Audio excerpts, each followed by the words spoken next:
We'll move next to another rivalry game. I guess probably a bigger one. It's always seemingly on the schedule.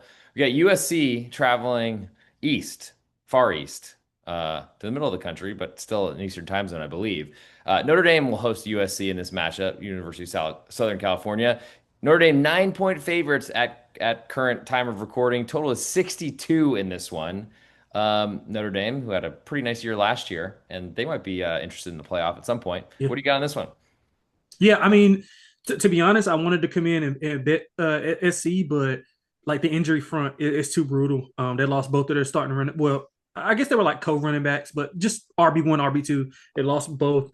And typically, odds makers and people who do what we do don't really value running backs in any league, whether that's the NFL or college. So, but in certain situations, when it's a cluster injury, I think Fez talks about this a bunch, and he might have been one of the first people I've heard to kind of put like a quantitative approach on this. Like cluster injuries are worth more than anything, regardless of the position group.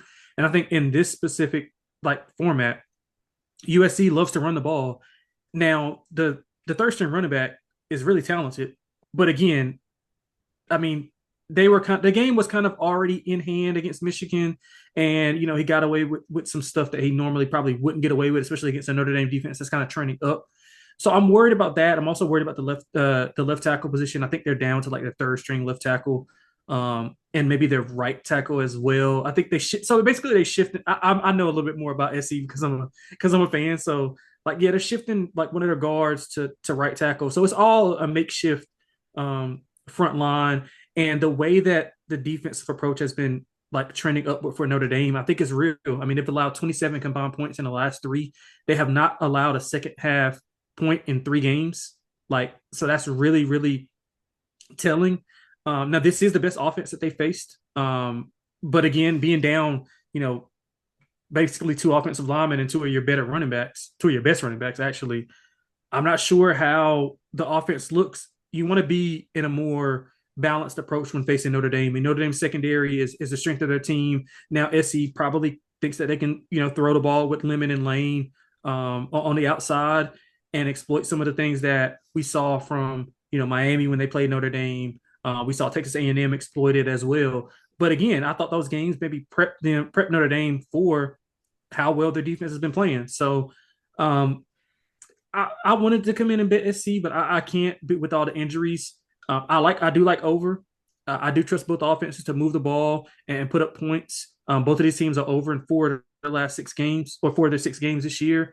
Typically, we see shootouts in these matchups. I think Notre Dame has won 4 of the last 5, if I'm not mistaken.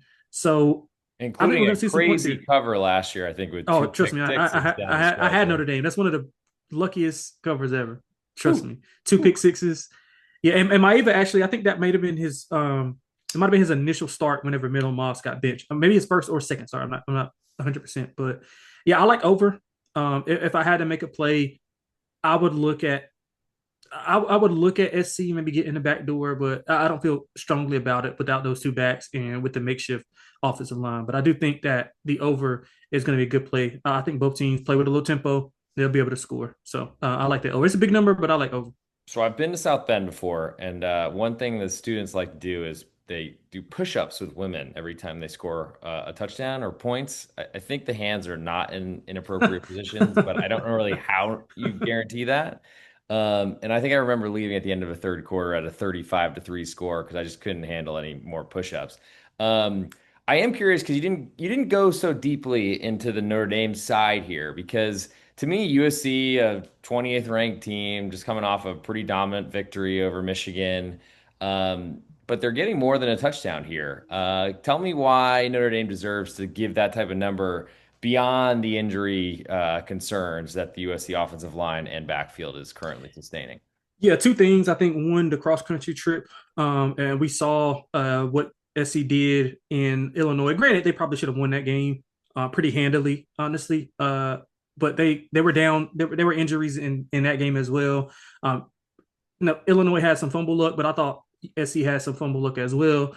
So kind of a coin flip game. But again, I think Lincoln's track record of going, from across country is speaks for itself. So I think that's a part of it. Number two is the trenches. They stood up really well against Michigan in the trenches, but that was at home. So now you're on the road against a team that knows you pretty well. I mean, Michigan's not really, I mean, you played them last year, but it's only been Yep. 2 years of you playing with each other. Marcus Freeman has been against this team. Lincoln Riley's played against this team in a couple of years, so they kind of got the familiarity there. Obviously, the history speaks for itself, but I think the trenches and how well that Notre Dame can run the ball with either of their backs and how balanced they've been offensively. And typically, Notre Dame teams are more run first than pass. But now they got one of the better quarterbacks that they've had probably since Brady Quinn and CJ Carr, and they're able to kind of manipulate defenses and not let them stack the box. And so when you're not one dimensional, I believe that opens up a lot more for you on offense. So I think that the trenches is a part of why they're favored by this much. The spot, and then I mean, obviously, without talking about the injuries, I think that's blended in as well. But Notre Dame is just a well-oiled machine, man. And if people are buying into their defense being real, like I said, they haven't.